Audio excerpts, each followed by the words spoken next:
ఎరుకైన భూత పంచకమెరుకకు చరణములు కటియు హృదయము గలమున్ శిరమును నయ్యను క్రమమున ధరణి మొదల్ చేసి ఇట్లు తనయా గురుతెరుగు గగనము బయలంచన రాది మరుగు ఎరుగాకాశమే పరిపూర్ణమనుచు కొందరు బల్కిరిది విని గురి తప్పియుండేవు తనయా గురుతెరుగు గగనము బయలంచన రాది మరుగు. జై నిజ గురుభ్యో నమః. జై అమలాంబ సమేత అనుభవానంద రాజయోగేంద్ర ప్రభుస్వాముల వారి దివ్య చరణారవిందములకు ద్వాదశి వందనములు సమర్పించుకొనొచ్చు. శ్రీమద్ భాగవత కృష్ణవరపదేశ కేంద్రుల వారిచే విరచితమైన శక్తిద్వయ నిరాశకంబకు శుద్ధని గుణతత్వ కందార్థ దరువులలో అచల లక్షణం నుంచి మనం ఈరోజు 11వ కందార్థాన్ని ముచ్చరించుకుంటూ ఉన్నాం. దీనికి మునుపు కందార్థంలో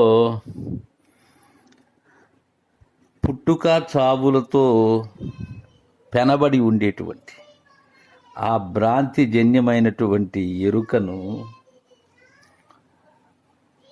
భవనాశ స్థితులు లేనటువంటి బయలు ఎరుగదు, ఎరిగే లక్షణం దానికి లేదు. ఎలా అంటే చీకటిని సూర్యుడు చూడనట్లుగా, చెదలు పట్టుటను అగ్ని ఎరగనట్లుగా, రాత్రిని దినము దినమును రాత్రి ఎరుగనట్లుగా, దరిద్రమును లక్ష్మీదేవి తెలియనట్లుగా, భూదేవి ఆహారాన్ని చూడనట్లుగా అని చక్కని అన్వయం చేసి ఈ కందార్థంలో నాయన శిష్య, ఎరుకైన భూత పంచక మెరుకకు చరణములు కటియు హృదయము గళమున్ శిరమున నయ్యను క్రమముగా ధరణి మొదల్ చేసి ఇట్లు తనయా గుర్తెరుగు గగనము బయలంచన రాది మరుగు. శిష్య, ఒక విషయాన్ని చక్కగా గుర్తెరుగు నాయన. ఆకాశాన్ని ఎప్పుడు కూడా బయలు అని అనకూడదు, తలపోయకూడదు, అలా భావించను కూడదు శిష్య. ఈ భూతాకాశం కానీ మహాకాశం కానీ ఏదైనా ఆకాశము అనేది బయలు ఎప్పటికీ కాదు శిష్య.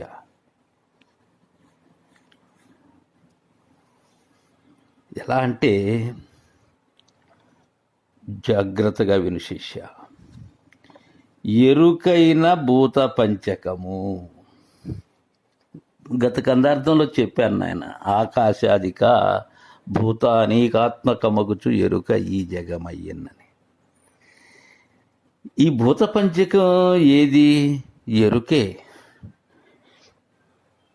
ఈ ఆత్మ ద్వారా ఏర్పడినటువంటివే ఈ ఆకాశవాయు అగ్ని జల పృథ్వులు. వేరు కాదు శిష్య. ఎరుక ఈ పంచభూతాలు వేరు కాదు నాయన. సరే,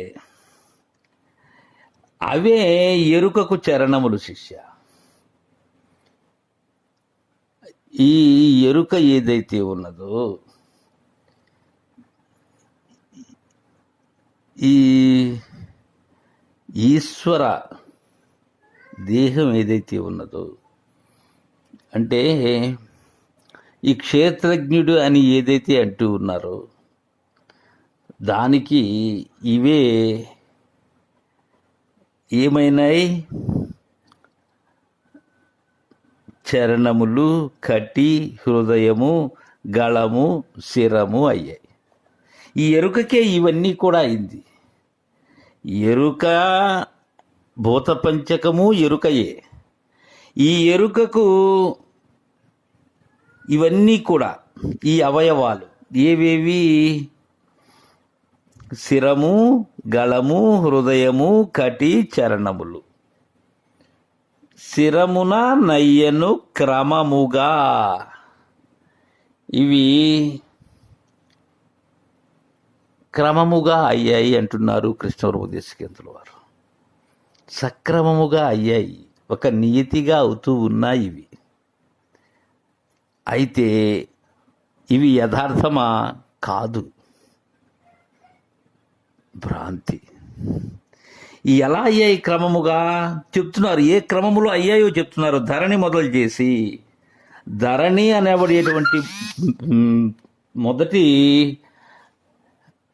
భూతము అంటే ఆకాశం కాడ తీసుకోబాకు శిష్య నేను చెప్పేటువంటిది. భూమి ద్వారా ఏమైనాయి? భూమి ఏమైనది?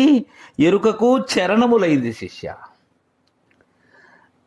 తదుపరి జలముకు ఏమైనది? కటిభాగము అయినది, అంటే నాభి క్రింది భాగము అయింది.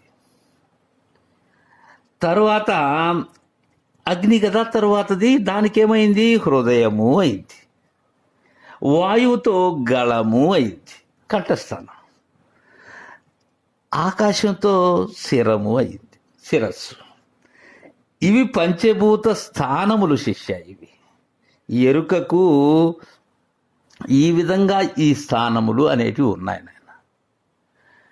అంటే మొట్టమొదటిదైనటువంటి ఆకాశానికి శిరస్సు, ఎరుకకు శిరస్సు ఏది? ఆకాశమే. అలానే ఎరుకకు కంఠభాగం ఏమై ఉన్నది అంటే గళభాగమే వాయువు. ఎరుక యొక్క హృదయమే అగ్ని, ఎరుక యొక్క జలమే కటిభాగం, ఎరుక యొక్క చరణాలే భూమి. ఈ విధంగా క్రమముగా ధరణి మొదలు చేసి ఇట్లు తనయా గుర్తెరుగు. వీటిని దర్శించు నాయన.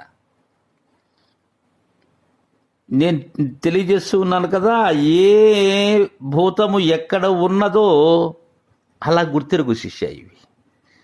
ఇవి ఎలా గుర్తెరగాలి? స్థూలంగాను సూక్ష్మంగా గుర్తెరగాలి శిష్య. పిండాండ పంచీకరణి, బ్రహ్మాండ పంచీకరణి రెండిటినీ గురువు ద్వారా దర్శించాలి శిష్య. వీటిని దర్శించినప్పుడు ఏమవుతాయి? లేనివే అవుతాయి శిష్య. అయితే ఈ విధంగా దర్శించిన పిమ్మట ఆకాశము శూన్యాంశం కదా, కానీ ఆకాశమును బయలాంశము అని కూడా అంటారు శిష్య. ఎప్పుడంటారు? భూతాకాశము మహాకాశము మీరినటువంటి పరాకాశం ఏదైతే ఉన్నదో అది దాని యొక్క అంశం బయలు అంటారు శిష్య. అందరూ కూడా పొరపడేటువంటి అవకాశం కల్పించేటువంటిది ఇక్కడే శిష్య. గగనము బయలంచనరాదు. నీరా మధ్యన ఉండబడేటువంటి ఖాళీ ప్రదేశం ఏదైతే ఉన్నదో అన్ని భూతములకు అవకాశం ఇచ్చి సమస్త చరాచర జీవరాశికి అండపిండ బ్రహ్మాండములకు అవకాశం ఇచ్చినటువంటిదే శిష్య ఈ గగనం అనబడేటువంటిది. ఇది నీనా సందున ఉన్నది. ఎలా ఉన్నది? భూత మిశ్రమ బయలు అన్నారు శిష్య దాన్ని పెద్దలు. అది బయలం తరరాదు శిష్య. ఈ మరుగు ఎరుగాక ఈ రహస్యాన్ని నిజగురు దయచే ఎరుగలేక ఆకాశమే పరిపూర్ణమనుచు కొందరు బల్కిరిది విని గురిదప్పి ఉండేవు. ఈ మరుగును ఎరుగలేక ఆకాశమే పరిపూర్ణం అనేటువంటి భావనలో కొందరు ఉన్నారు నాయన. ఇలా కూడా సంజ్ఞ చేస్తున్నారు, చాలామంది చేస్తుంటారు శిష్య. అది నమ్మకు నాయన. నీనాసందున ఉన్నది భూత మిశ్రమ బయలే, అది ఖాళీయే. కానీ ఇది అది కాదు శిష్య. గవయ మృగము గోవు ఎలా ఒకటి కాదో దానికి దీనికి తేడా ఉన్నది శిష్య.